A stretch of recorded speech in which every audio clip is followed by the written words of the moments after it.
Historia e parë na vjen nga Amerika. Bea është pseudonimi i saj, ajo është infermiere në Shtetet Bashkuara të Amerikës, punon 72 orë në javë, punon pa pushim. Madje është e bukur në historinë e saj sepse menaxheri ka shkruar para disa ditësh që të lutem ndalo. Duhet marrësh dhe pushim, se ka dhe një rregull edhe për infermierët që se është e lodhje, pastaj edhe mund të jetë edhe me rrezikshmëri. Ajo në normalitetin e saj fiton $8,000 në javë. Ka varësi nga puna dhe e sheh paran si mënyrë për të kontrolluar jetën, edhe ka shijuar paran, edhe ka ndihmuar prindrit, por edhe ka ato pikpyetjet e saj në lidhje me këtë pasion që ka për te punës, edhe për dhe këtë ndoshta frikë që të ketë sa më shumë para, këtë hangthin që e kap që të grumulloj sa më shumë para. Bea,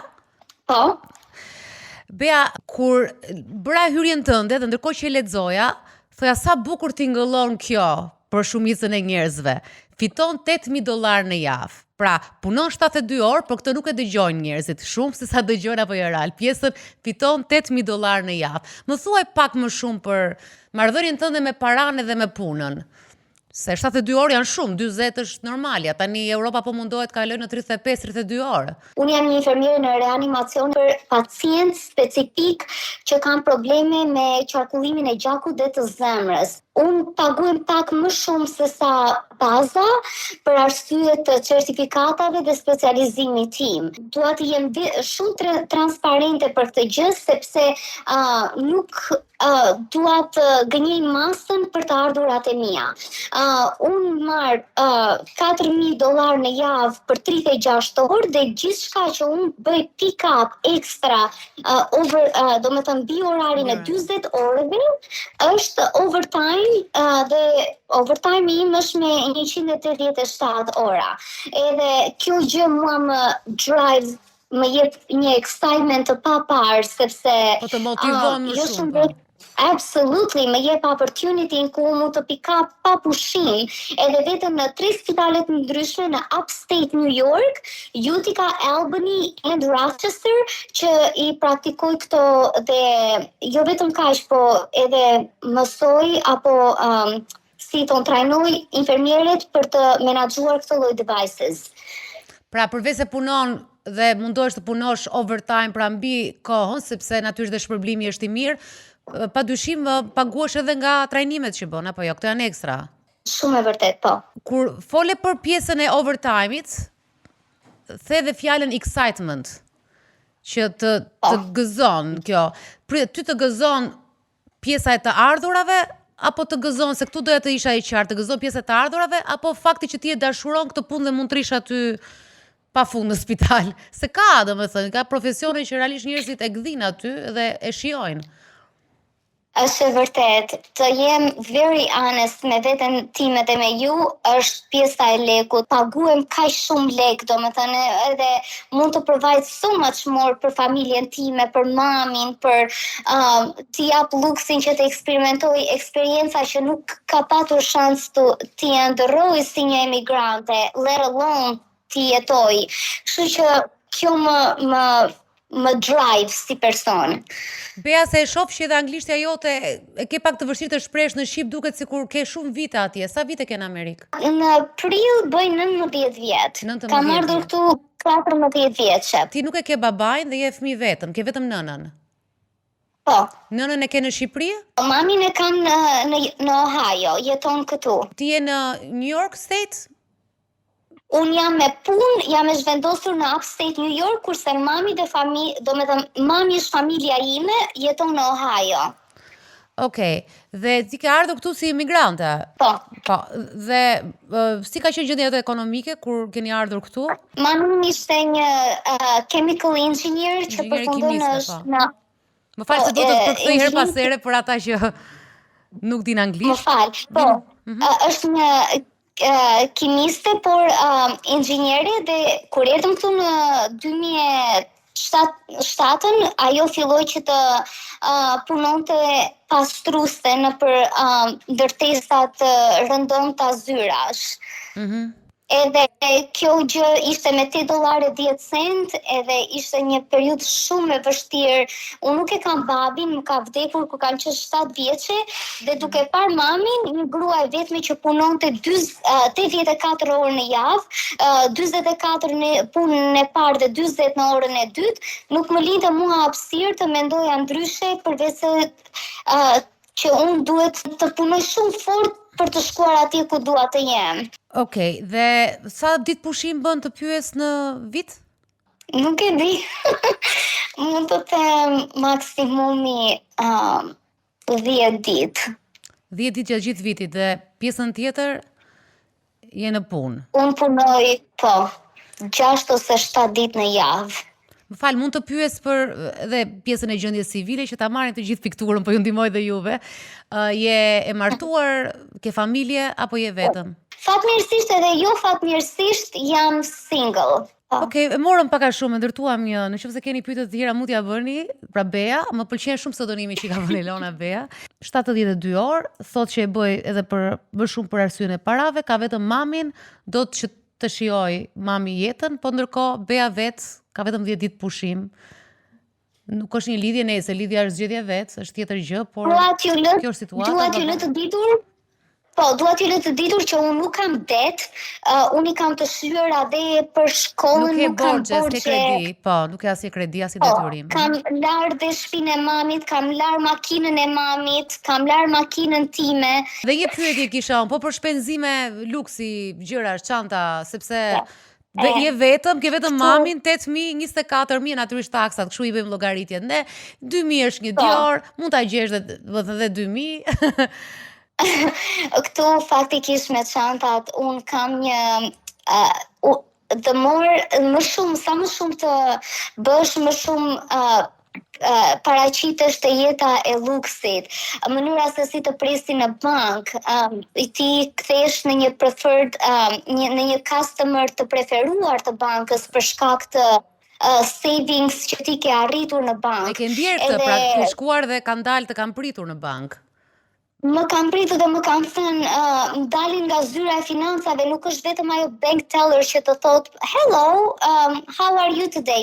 Të dalin nga zyrat e financave dhe të ofrojnë a ke kohë ekstra që të flasim për investimet në 401k apo a ke kohë për të folur në investimet në stock market. Nuk jam mësuar akoma, për mua kjo është gjë e re dhe unë jam akoma duke eksperimentuar se sa shumë leku mund të më ofroj mua dhe më pëlqen liria e lekut, më pëlqen ai luksi që kur vete blen një Chanel bag, të thonë për shembull, çfarë të pëlqen, ujë apo shampanjë. E unë nuk e dija që këto ekzistonin.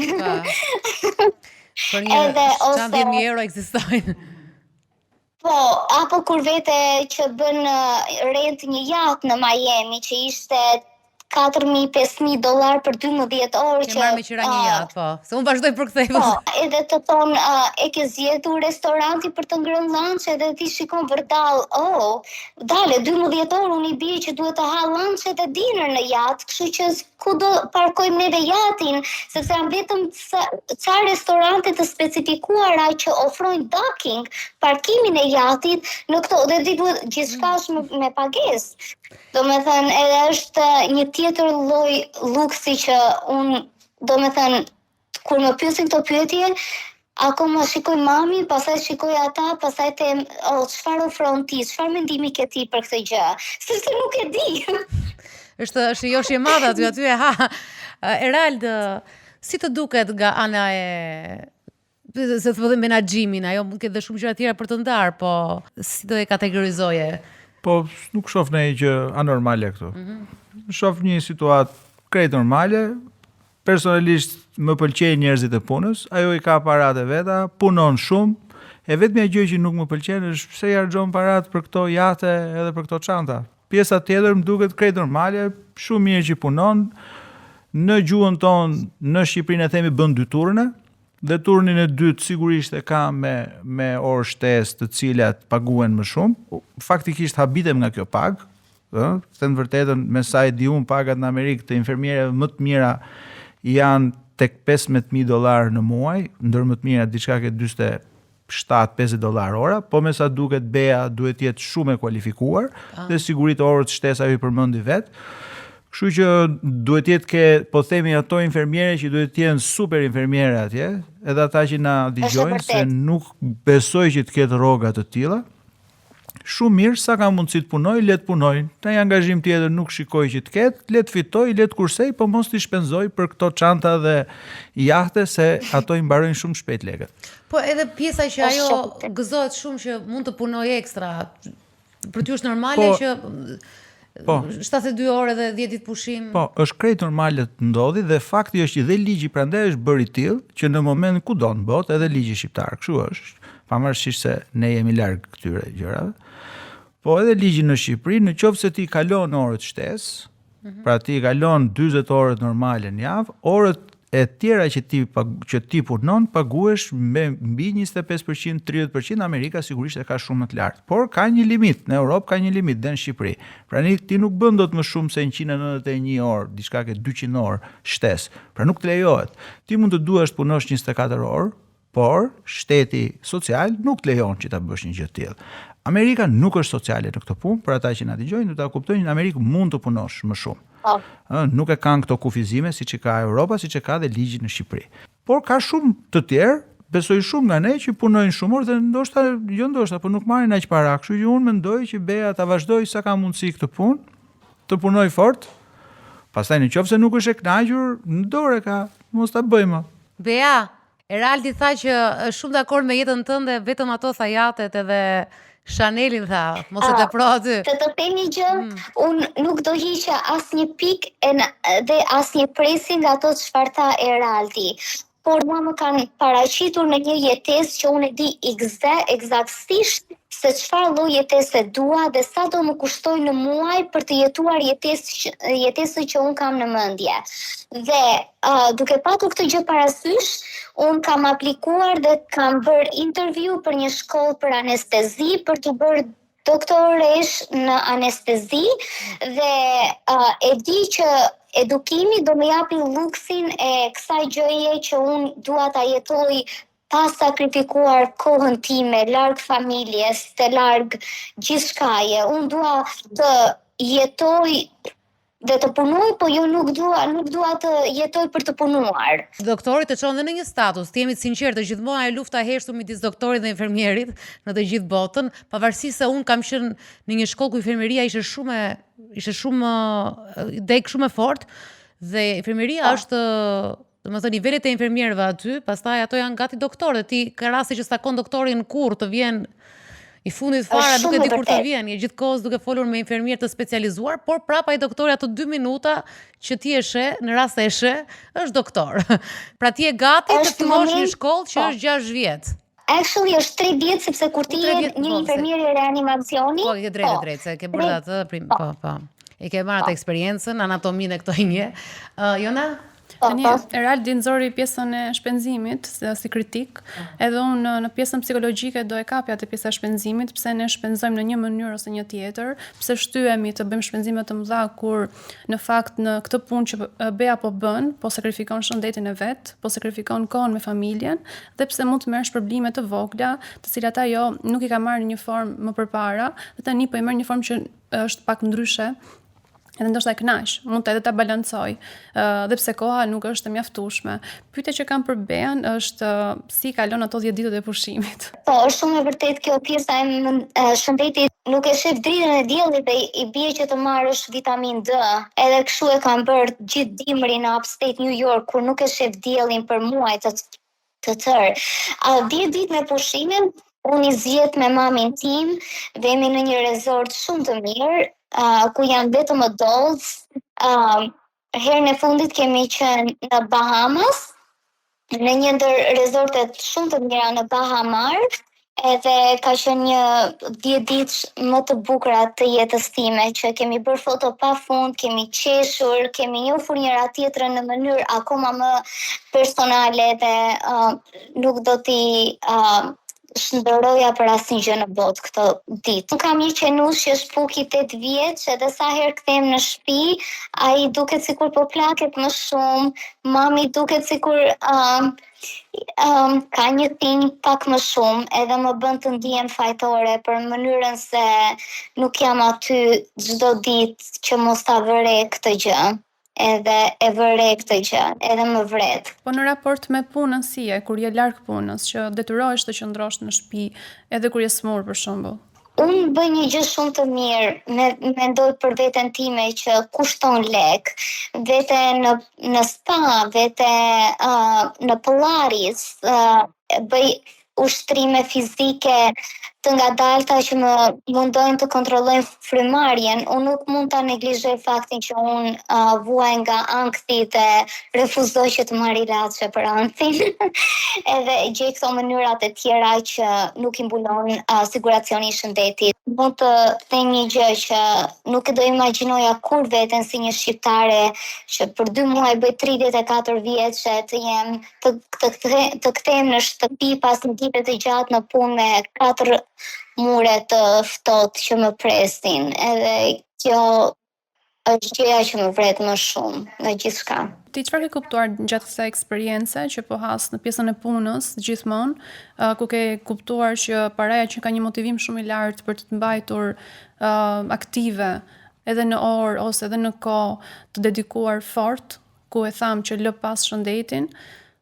Edhe faktin e tha shumë bukur që vjen në shtëpi dhe është bosh. Mungesa një familje, një partneri apo nuk e di pastaj se ka dëshirë për fëmijët, po përmendi fatkeqësisht ose fatkeqësisht. Kam një dëshirë shumë të madhe. Unë jam një vajzë e vetme, por dua të them Dalina që në të njëjtën kohë më ka lënë të kuptuar se një edukim më i lartë dhe më i fortë ku ti përmirëson mënyrën e jetesës tënde, jo se do të bëja më shumë lek si anesteziste me orët që bëj sot, duke bazuar që bëj $250,000 në vit, të njëjtën gjë do bëja edhe si anesteziste që bën deri në $500,000 në vit, po fillon me 250, bazuar në çfarë do lloj shteti në United States je ti, por më ka lënë të ditur që edukimi ka një vlerë shumë të madhe dhe sa më shumë ngjitesh lart në shkallët e profesionalizmit, e titujve dhe sa më shumë të dish, aq më mirë paguhesh edhe nuk ke pse sakrifikon shëndetin e jetesën për të bërë një lifestyle që mua nuk më duket shumë ekstraordinary për të rent një yacht një herë në vit me familjen tënde në Miami, apo për të blerë një çantë me lëkurë origjinale, ku ta di unë, deleje. Frika ke pasur ose ke frikë nëse humbet gjithë këtë që po ndërton, edhe pse ke një qëllim në fakt? Ta humbas për çfarë lloj arsye, të shëndetit apo humbet punën, humbet atë që ke ndërtuar. Unë kam humbur shumë punë. Unë nuk kam qenë asnjëherë tipi përqendrueshëm. Unë during COVID kam qenë në Dallas, Texas, kam lëvizur në California, në Louisiana, në Ohio, në upstate New York. Unë kam ndryshuar punë derisa kam gjetur punën që më vlerëson ato çfarë unë ofroj tek organizata për të sjellë atyre dhe akoma më shumë lek. Bea, po frika dashuria ke, sepse dashuria është tjetër. Do më thënë aty dhe mund të humbësh, se do humb kohën që ti kushton 72 orë, dashuria mund të kërkoj që ti jetë 40 orë, se ndryshe atë njeriu nuk e sheh më. Talina më ke goditur si të them re Akilin. Kemi aftësia jonë shkojnë drejt te dashuria, ne njerëzve që punojmë. Unë kam qenë në një lidhje shumë dashurore për 11 vjet, edhe I called off si ton, e mbylla po në 2020-ën, teksa ai filloi drogën edhe tradhtin edhe ishte pamundur për mua që të falja çdo muaj një bëm të madhe. Në botën time ai ka një zemër shumë të madhe, ai është i keq i vetes, po që më tremb kjo ideja, me thënë të drejtën, bëj 34 vjeçë në dhjetor edhe jo që s'kam kohë për të dejtur, po mendoj ndonjëherë në çfarë lloj ekstremi duhet të sakrifikoj unë për të patur një jetesë që unë dua, po dhe në të njëjtën kohë për të qenë një femër që nuk po kërkon tërkohën chasing money, duke bredhur pas paras, duke bredhur pas karrierës. Është shumë e vështirë për të gjetur atë feeling midis like trying to be like so independent by yourself and at the same time një femër gentile, edhe një femër e pavarur edhe t'japësh, kam përshtypjen. Edhe e butë. Po. Kjo është temë për psikologen, që nuk e ka problemin me punën. Punën e kanë rregull punën. Në punën je shumë mirë, bëj punën të mirë. Ku është kufiri midis ambicjes dhe robërisë ekonomike, Erald? Kjo është një pyetje shumë dimensionale dhe për shumë individ ka këndvështrime të ndryshme.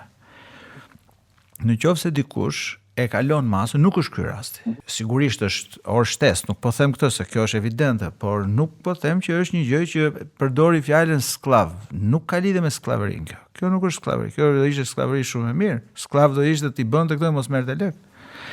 Megjithatë, tek pikpamja nga puna është në rregull. Ku ndahet kufiri? Pra, ne gjithmonë ka shumë teori. Kufiri ka të bëjë me moshën, varet çfarë moshe je. Ka të bëjë me gjendjen emocionale. Por nëse do një përgjigje të pragmatike, është në qoftë se ne arrim të kemi aq para sa pjesën e mbetur të jetës të jetojmë si student. Pra, në qoftë se Bea, po ja kthej Beas tash, do të ketë aq para më njan, që në qoftë se sot ta lër punën, ta lër plotësisht, të krijoj familje nga fillimi dhe të jetoj si studente, pra jo të jetoj si student deri në fund të pjesës së saj të mbetur të jetës, po marri në moshën, po themi 100 vjet, po themi 95, do të thotë që ajo e ka mbyllur atë, po themi, egon e saj për të punuar dhe të bërë më shumë. Sigurisht ti mund të duash të bësh shumë më shumë, të fitosh shumë më shumë, nuk të ndalon njëri, por në qoftë se ti në këtë moment stopon dhe parat i ke në bank, që ti jetosh, kur them ti jetosh si student, është një, po themi, metafor për të thënë që ti jetosh thjesht në një apartament, ti jetosh me ti kesh këto të gjitha, ti e ke mbyllur këtë. Po të jap një përgjigje, po themi pragmatike, sepse sigurisht, po të ishte kështu, njerëzit do ta kishin lënë, ata që janë të pasur do e kishin mbyllur, por nuk e mbyllin sepse ego vazhdon. Po unë po them, në qoftë se do, ti jeton normalisht. Ka disa të tjerë, për shembull në Shqipëri, ka qenë gjithmonë që unë do punoj aq sa të kem mundësi dhe fort derisa të nxjerr fëmijët në jetë. Ta. Pra derisa fëmijët të mbaronin shkollën e lartë në ato vite, ti përpiqesh ti. Edhe kjo është një qasje për ata që janë shumë të lidhur me fëmijët. Sidomos në këtë rajonin ton, ne bëjmë shumë për fëmijët. Pjesa tjetër e botës nuk bën kaq shumë për fëmijët. Por nëse do të bësh shumë për fëmijët, mund të punosh dhe kjo shkon, po themi, mesatarisht deri në moshën 60 vjeç. Po lidhet shumë edhe me moshën. Përgjithsisht mbas moshës 50 vjeç, ritmi fillon bie. Nuk do të thotë që është për gjithë njësoj, që mos më keq kuptojnë ata që më dëgjojnë. Por mbas 50 vjeç ti fillon e ul ritmin, nuk ecën më me marshin e 5, ecën me të 4-tin. Pra nuk shkon në shtëpi në 10 natës, 11 natës, shkon në orën 8, shkon në 7. Dhe kështu, secili vendos se kur do ta ndajë dhe kur do të vendosi një kufi se sa do të punoj dhe sa do të, po themi, të jetoj. Në kuptimin që nuk do të punoj, se pastaj jetesa është dhe kënaqësi dhe puna, se dhe kjo duhet thënë, ka kënaqësi puna. Se kënaqësi sepse ndihesh i vlerësuar, jo vetëm financiarisht, po ndihesh që je dikushi.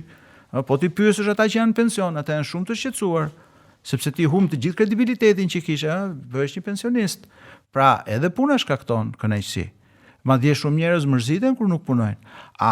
Gjithmonë elementi kryesor është një shprehje kineze që thot masa, pra deri ku e çon. Nëse ti e kalon masën, natyrisht ajo bëhet e dëmshme për ty. Po mos ta shohim punën sikur puna është shkaktari i problematikave tona. Jo, ajo ndërthuret me gjëra të tjera. Dhe pastaj i themi, fakti që unë nuk kam jetën që dua se më ka penguar puna. Jo, nuk na ka penguar puna. E ka penguar që diçka tjetër. Edhe po të bëj ato certifikime dhe të bëhet anesteziste, ja urojmë ta bëj, prap ka për të punuar shumë. Ajo duket që është tip punëtor. Duket edhe njerëzit punëtor gjithmonë punojnë. Njeriu punëtor gjithmonë punon. Ja, je sigurt që kur të bëhesh anesteziste, se un jam vajzë mjekeje. Dhe mami im, që ditën që kam lindur, kam ardhur në këtë jetë, ka thënë mjeke nuk do i bëj kur fëmijët e mi, dhe na i ka futur aq shumë se që ne as patëm interes, as unë as motra ime të kalonim në mjekësi ndonjëherë. Dhe njohim mjek gjithandej sidomos mjek të përgjegjshëm, sepse ti e vetë duke që je një njeri përgjegjshëm, të cilët punojnë me orar pa orar. Pra është një punë e vështirë, mjekët janë si pa familje, si pa vatan, më duken mua, ato që janë përkushtuar. Je sigurt ti që më pak orë edhe të njëjtat lek prap ti s'do punosh pa orë sa infermeria? Vllai të themi që para se të përgjigjem, I can hear you talk all day long. I love mënyrën se si ti e artikulon ato fjalët. I love it. Se më s'ke arrim bashkë neve, ti pas ke lek, të dyja pa burra, e kalojmë bashkë, anglisht kuptojmë. Po mi zemër. Punoj, ti punon, do njëra marrëdhënie më të mira këto. I'll be very honest with you. Unë jam tip që si thon këta, alpha female. Unë nuk dua që të vi asnjëri në vendin ku punoj dhe ta shikoj atë si që ai ti më shumë se sa unë. Dhe kjo gjë mua më ka shtyr shumë larg nga mënyra e certifikimeve, për shembull, CCRN, CMC, CSC, këto janë certifikata që janë shumë të vështira të obtain. And guess what? I have gotten e kam marrë se cilën nga këto certifikata, jo sepse paguaj më shumë, po sepse kur shtyn atë emrin kur thua për shembull Bea whatever, edhe mbrapa ke MSN, CCRN, CMC, CSC, të jep atë like you can't tell me shit about my job që unë nuk e di. Do me thënë, unë jam personi që kur dikush kodoni, pushon zemra, ti më do mua në anë të krevatit tënd që të mbaj të gjallë. Ky person jam unë në reanimacion në një fushë, do me thënë që rrisjet janë shumë të larta për personat që ti pushoj zemra, sepse kjo është natyra e reanimacionit. Pacienti erdhi aty për një arsye. Unë nuk dua që ti të vish në unitin tim, në pjesën ku unë punoj, dhe ti të mendosh se je më mirë se sa unë. Pra Raldi ka të drejtë. Puna shkakton dopamin. Dopamin, po. Po, dhe ti fillon dhe thash pra dihet e vlerësuar ajo. Duke edhe të gjithë sa Amerika ka të bukura këto, se ti ngre nivele, domethënë, ato ta. Patjetër, kjo ngrihet edhe më shumë. Po. Dhe ti do e vazhdosh këtë punë. Ti s'ke për të shkëputur?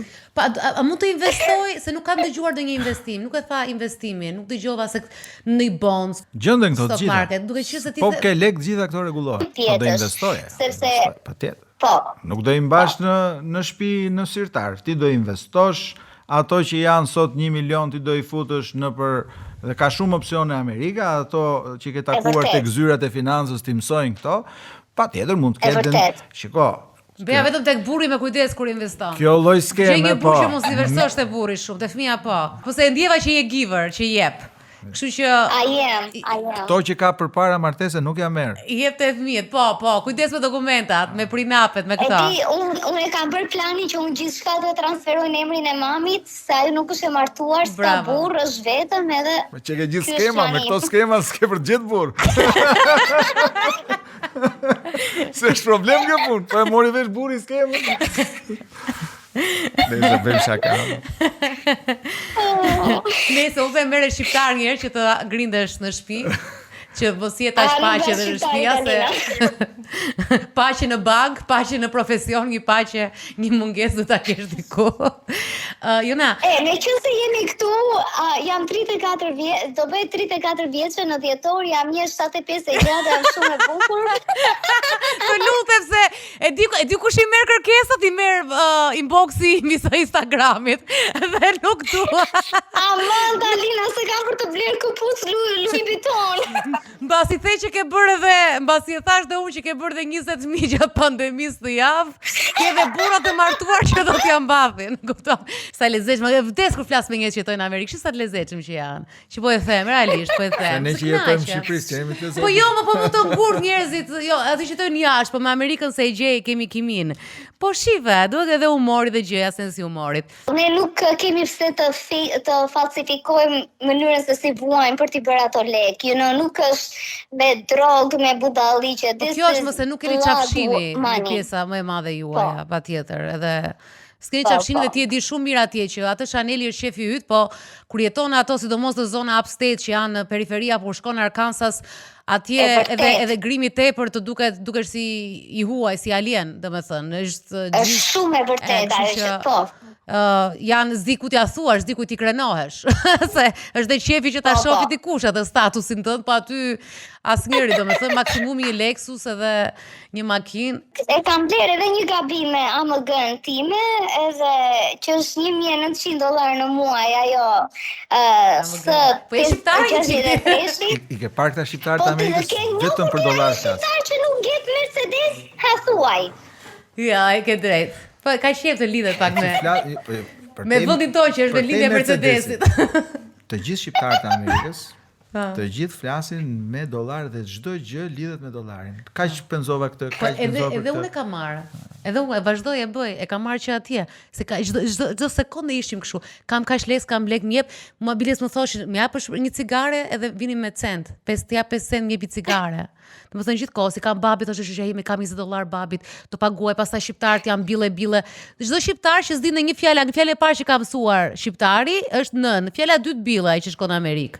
Billës fatura për ata. Fatura, mora billa, erdhi billsa, të paguajmë billsa, kemi billsa, un kam billsa, sidomos kur vin në Shqipëri që janë kohë. Kanë ngel çik mbrapa në këtë drejtim. E ke dëgjuar atë shakan që thonë kur i solli prindrit ai në Amerikë dhe tha kur vajti prapë në Shqipëri, tha, ore, si ishte Amerika, mirë ishte shumë mirë, po se që ishte një që i kishte emrin Billy, i merrte të gjitha lekët për muaj. Po pra, ai është ai që me gishtin përpara është ai poster i famshëm. Po. Që ajo e armit, e ushtrisë. Nëse se zgjuam shkoj shumë detaj, se ka dhe njerëz që nuk jetojnë në Amerikë dhe nuk mund ta kuptojnë më këtë program. Një pyetje të fundit që kam edhe në këtë bisedë, a mund të kthehet puna jona dhe fitimi në varësi psikologjike? Kthehet, se kur kesh probleme, si në rastin e Beas, që ti konsideron një ndryshim drastik të jetës tënde dhe shikon që mund të plotësosh shumë nevoja, siç e tham, ndryshe edhe nga çfarë mund t'i kishe imagjinuar. Kthehet në një varësi, sepse ka dhe pjesën e kontrollit, ti fiton më shumë kontroll tek vetja jote, diçka që e bën rutinë, pa marrë në konsiderat që siç e tham dhe pjesën e shpërblimit, dhe personi ndërton atë sigurinë e vet aty.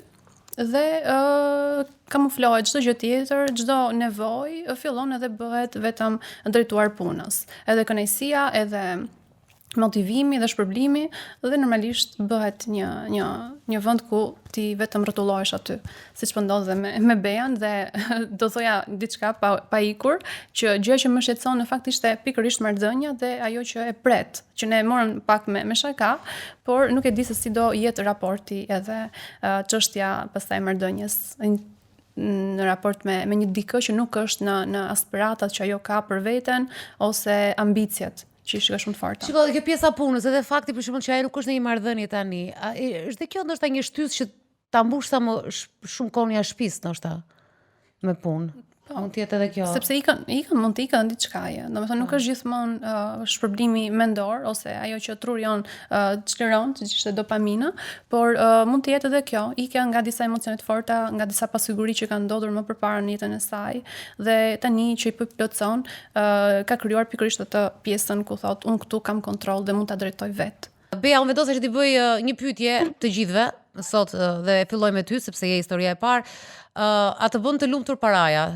Më bën shumë të lumtur dhe më ka dhënë një liri dhe të eksperimentoj eksperienca që i kam parë vetëm në TV si fëmijë vogël në Shqipëri. Edhe më ka shtyr më shumë të synoj për arsim më të lartë për të arritur atë lloj jetese pa vrar apo sakrifikuar kohën time familjare. Unë të falenderoj shumë dhe faleminderit edhe për gazin që na solle këtu, je fantastike. Ke energji fantastike dhe të uroj ti je vetë ambicioze, i ke synimet e qarta dhe unë të uroj të arrish edhe të përmbushesh ashtu si nga ana profesionale, status si çfarë do duash ti, edhe nga ana personale të marrësh ato që ti kërkon.